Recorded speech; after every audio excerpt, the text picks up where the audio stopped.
Previously on Flossin TV. The magazine is here. The magazine is here. The magazine is here. How come you hesitate when you say what this magazine is, Fawn? There was a lot of yelling going out that day. Apparently my voice was the only one that was asked to leave. And I disagree. I think Fawn has got a resiliency. I think that in the end, she is really invested in Flossin. Having Senator Edwards here to speak to the issue of poverty, I think sets the precedence and the tone for this conference this weekend. When people are looking for a job, they're going to be looking for a job, you know, it doesn't matter what color you are. So I'm not necessarily open to be supportive of immigrants that are in this country illegally when my own people is down in those environments struggling. I think it's real important for a man to be available for their children. You want to come up here and sit with your dad? I try to incorporate them into my life. You know, I try to bring them into the office, to be able to see them, let them do things, let them be around me, and so I can be around them in turn.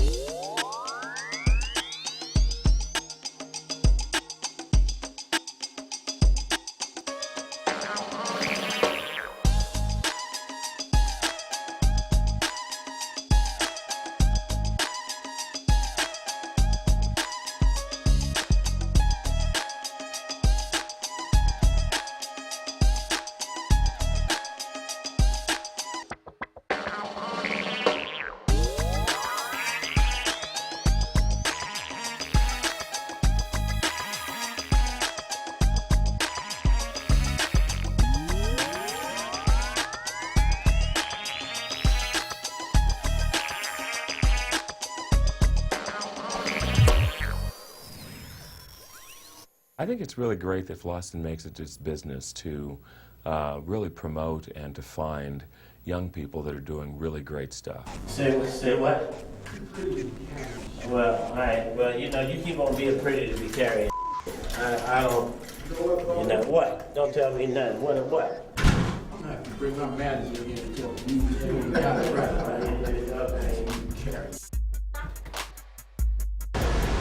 What's wrong? Look like a hippie. All right, bye, Michael. 4th Street exit towards 405 North. Kirkland Chrysler Chevrolet, youngest black car dealership owner in the country. And man, they doing some pretty big things up there. Got there just in time. Well, actually, we were a little bit late. We kind of misgauged the calculations. But actually, probably right on time by Bubba standards. This young man is under 30, and he's working it along with his brother. So we wanted to go up there, you know, get our arms around that, you know, feature this brother in our next issue. Blair McIntosh, automobile dealer. My father worked for Chrysler Corporation, Bill McIntosh, and he was commissioned by Lee Iacocca at the time, the early 80s, to put in Chrysler's first black 25 automobile dealers. And he did that. He set up the first 24 and decided that he would take the 25th dealership for himself. A lot of second generation, like myself, and and a lot of second generations from other African American dealers are starting to get involved. We want to continue to see the legacy of these original dealers who opened up their stores. We want to see those legacies continue. MC Free, DJ Sid V, coming to you live and direct, Bed-Stuy to Portland, you know what it is, Flossin TV in your area. What? Duo Live, we did an interview with them as well. Somebody that works with Blair, a cat that works with him, has something to do with their organization as well. I don't even know the whole story behind it, man. I think what we do different than what a lot of people do is, because all we doing is chronicling the same hood that everybody else is chronicling, but the difference is, instead of just saying this is what's wrong, this is what's going on, we try to offer solutions. It's just always, we just get that this is what's happening, that's what's popping, but nobody want to really, you know, put their 2 cents in and say, but if I could do it this way, I'd do it this way. And we was like that at first. Everything I wrote about was guns and violence, because that's what I was surrounded by. But having done that already, I guess it got a little old, and at the same time, you grow up, and when you grow up, you start to realize that that's not what it's about. That's not going to help us in no way, shape, or form. Might sell some records, but at the end of the day, it's not going to help the kids. So we found a certain balance, we feel, where we can still give you a little bit of that, you know what I'm saying? Just enough for you to understand that we relate, without going all into it. You know what I'm saying? Without glorifying it. That's the key.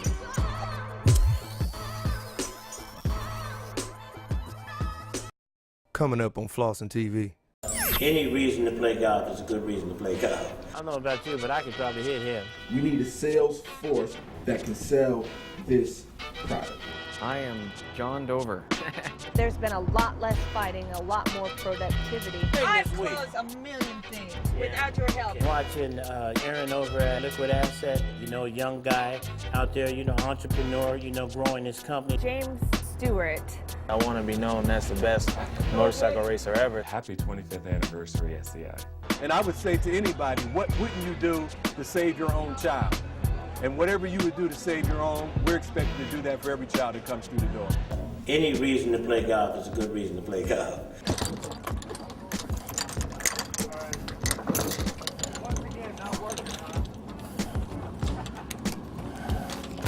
You get any bottled water or anything? Some out there? So, what are you doing? Just running around, plopped off with your head popped off? How about a scorecard? I don't know about you, but I could probably hit him. A little stiff. That one's going out of here.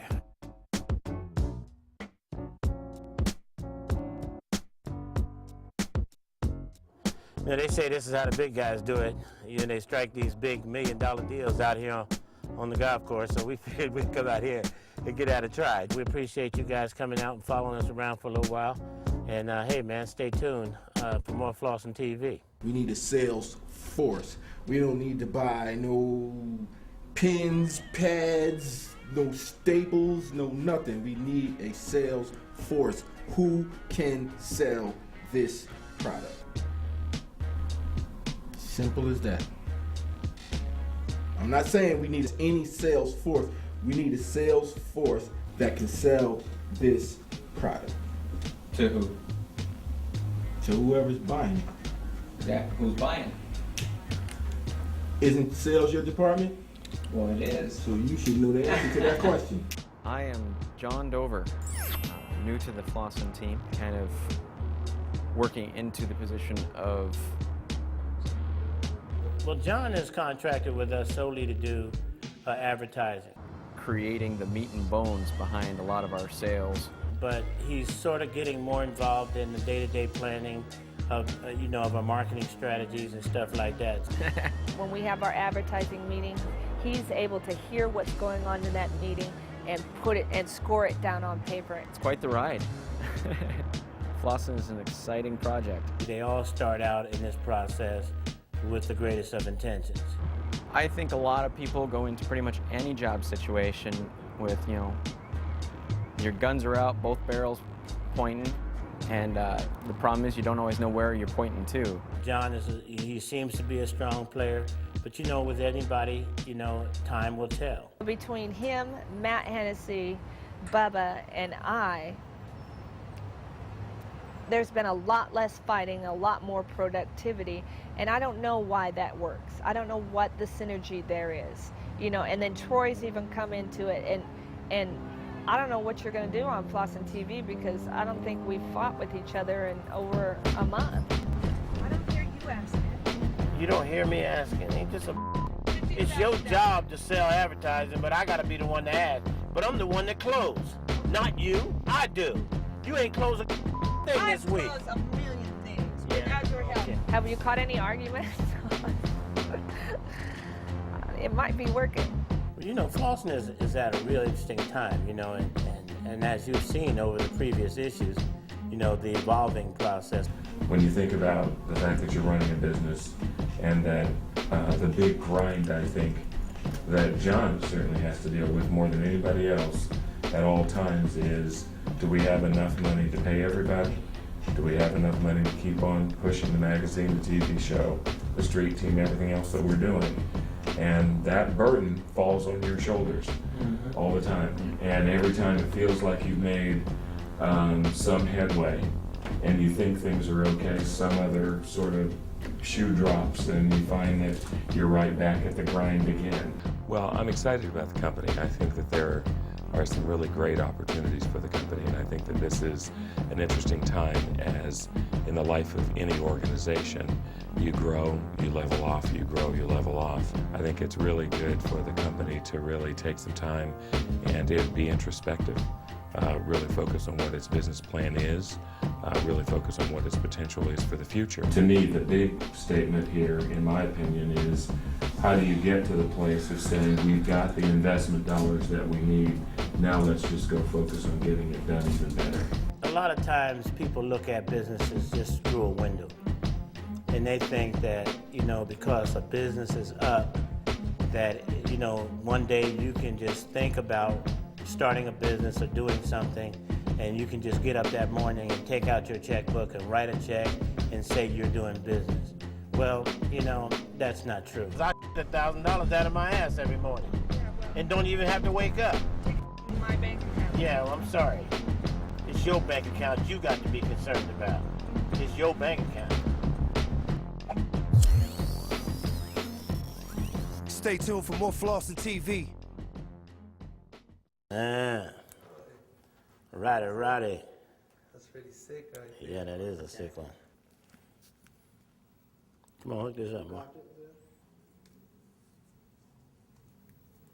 Yeah, that's dizzy. This is definitely liquid asset. This is truly a timepiece. This is the day in the life of liquid asset. That's right, y'all. That's what it is. It's your boy DJ D-Doc. Stop Playing Promotion down here with my family, Liquid Asset, and the Lowrider Car Show at the Expo. What time? What you say they number here? I'm gonna have to go ahead and call them. I need to know them Liquid Asset, boy. They got that real done. And I was too clean. Money, ice, cars, clothes. Money, ice, cars, clothes. Money, ice, cars, clothes.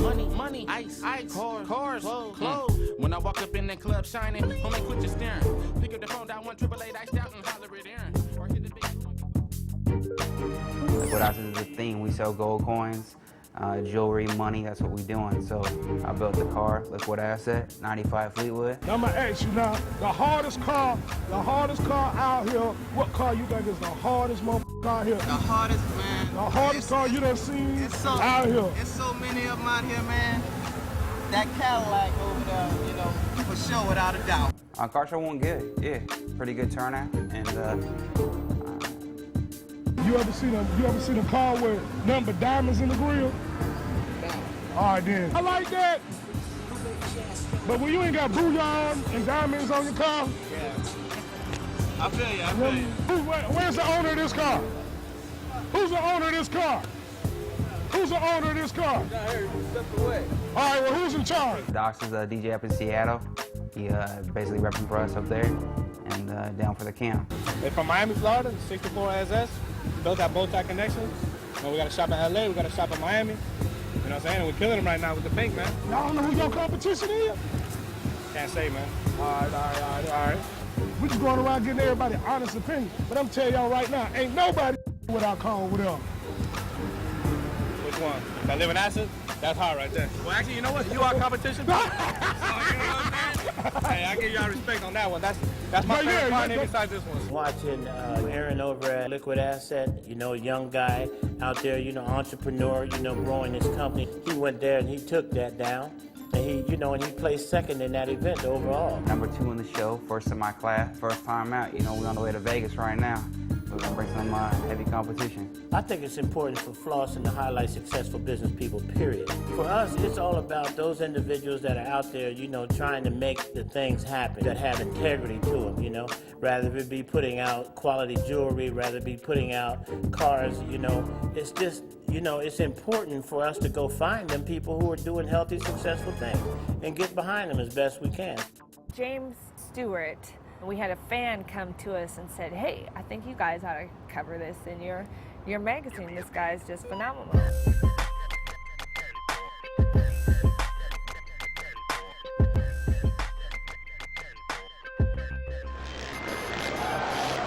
And of course we had to do the interview because his nickname is Bubba. You know, you gotta love Bubbas all over the world, you know, because there's enough of us around to constitute a vote. What's up, guys? I'm James Stewart. You know, he's the Tiger Woods of motocross. You know, I'm 20 years old. I'm out here, doing my thing. So it feels cool to me, to break in the sport kind of like Tiger Woods have, and do something that nobody else has done, and do something I love doing. I think that this is another one of those opportunities, man. These sports and these arenas that have been historically conservative, one type of people or one type of body, and then all of a sudden, look, man, if y'all wasn't looking, something showed up. Not knowing much about motocross, I was kind of like, okay.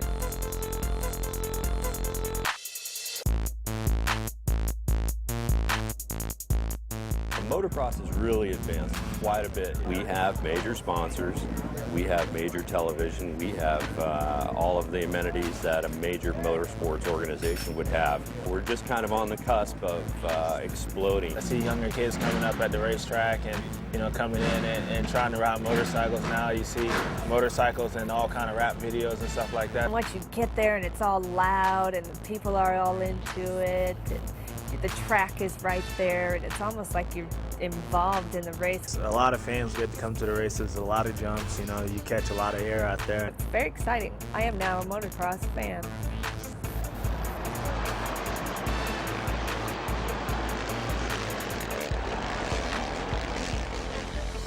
If we're concentrating on an urban demographic, is that we highlight successful people in that demographic, doing things that are kind of different. For me to pick motorcycle racing, it's something my dad's always done. It was no basketball, no football, all I saw was motorcycles, so that's pretty much how I got into it, and I've been doing it ever since I was 3 years old. My parents didn't have money. My parents, didn't have nice cars, and, it was just all hard work. And for me to know that, I'm here for a reason, I'm here, I can, afford nice things, and I can do the things I want because I do have the will to win. And that's what I want to be. I want to be known as the best motorcycle racer ever. I'm doing any kind of sport that has racing, I would love to do, but my focus is this thing behind me. There's a few more things that I want to do in the sport before I leave. And then, I'll think about going to NASCAR or, real racing, but right now, I gotta finish dominating. A lot of people go through life not knowing what they're supposed to do. I figured out what I was supposed to do, and that's race motorcycles.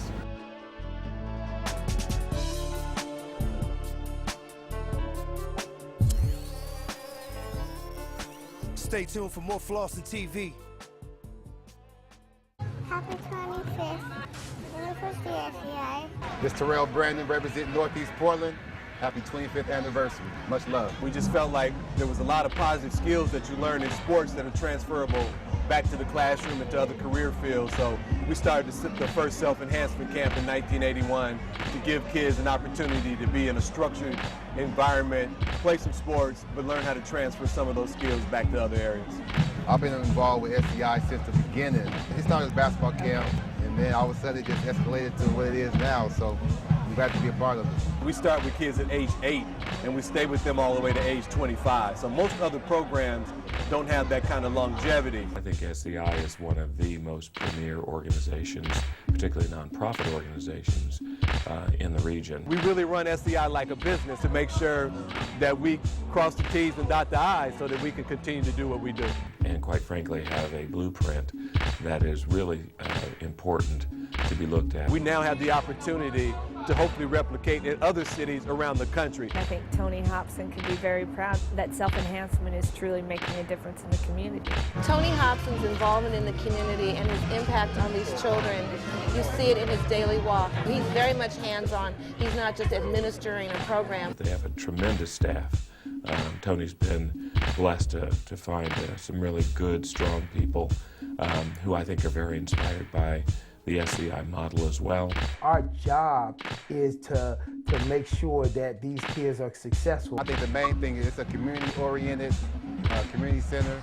They love people, they give their heart and soul to the community. And if you love that, then this is the place to be.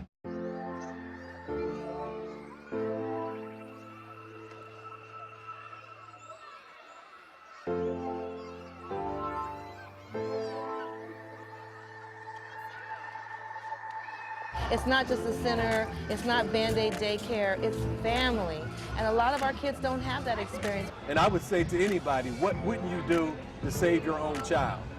And whatever you would do to save your own, we're expected to do that for every child that comes through the door. Their goal is really about taking the lives of young people and giving them positive attributes, giving them positive tools, and making it clear that each of them, no matter how they were born and raised, and no matter what kind of issues they've dealt with in their life, that they have an opportunity to do some positive and constructive things. SEI, I love you. I know I could be anywhere else doing anything else, and I've turned down contracts that were pretty lucrative, but this is my home. These are my babies. This is my family. And if it had not been for SEI, my daughter, my baby girl who was on her way heading the wrong direction, had a counselor named Mr. Jackson. They call him OG1. He stepped in like a dad, like her mentor, her coordinator, and helped me help her. And so when she left for college last year, he was right there. That's not part of his job description, but he stepped in as a dad person because she doesn't have one and made sure, ooh, you're gonna make me cry. SEI is incredible. The bottom line is committed relationships. There's a lot of programs, you know, that are out there that have great programs, but it really comes down to the individuals that are running those programs. None of us are bigger than the mission of the work that we do.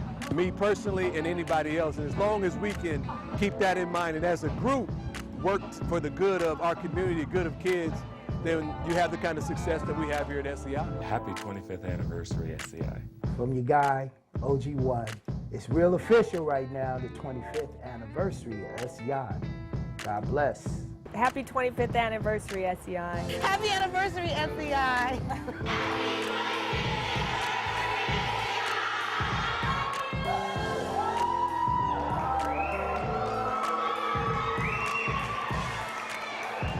We was real proud to be a part of that process, and it's real good to be able to just do some things with y'all and to be a part of that because, you know, it's always an honor and a respect to make that contribution to your neighborhood. So Flossin and SEI, hey, look, we down to work with them anytime we get an opportunity to do that.